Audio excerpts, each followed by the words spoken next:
जे शृण्वन्ति पठन्त्येव गीताशास्त्र अहर्निशं न ते वै मनुष्या ज्ञेया देवरूपा न संशय।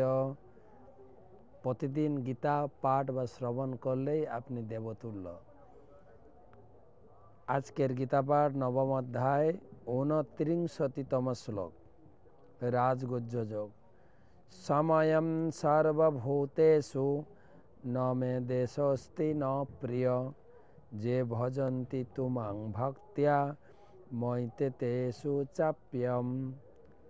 সময়ং সর্বভূতেষু ন দেশোস্তি ন প্রিয় যে ভজন্তি তুমাং ভক্ত্যা মৈতে তেষু চাপ্যম।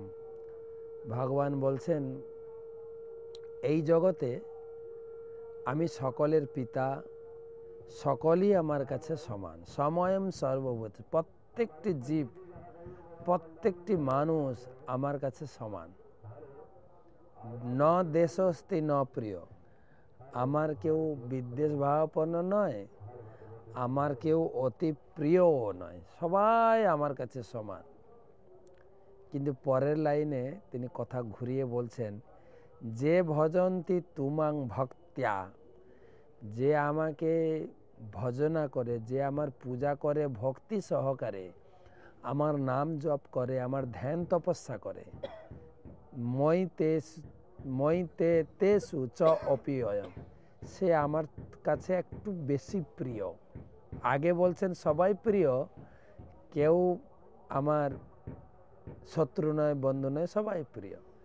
কিন্তু পরের লাইনে বলছেন না,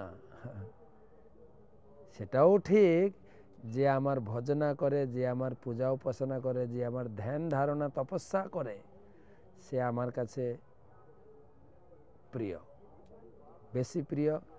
আবার গীতার শেষের দিকে তিনি আবার বলবেন, যে আমার বাণী প্রচার করে কষ্ট সহ্য করে, হ্যাঁ, বা বাণী প্রচারে সাহায্য করে। এই যে আপনারা গীতা দান করেছেন, বা আমি এখানে 1 মাস ধরে ঠান্ডাতে থেকে প্রতিদিন গীতা দান করছে, যে আমার বাণী প্রচারে সাহায্য করে, বাণী প্রচার করে, সে আমার অধিক প্রিয়। তাই আজকের শ্লোকে ভগবান বলেন, কেউ আমার বিদ্বেষ বা মানে শত্রু মিত্র নয়, সবাই আমার কাছে সমান। কিন্তু আবার বলছেন, যে আমার ভজনা করে সে আমার বেশি প্রিয়।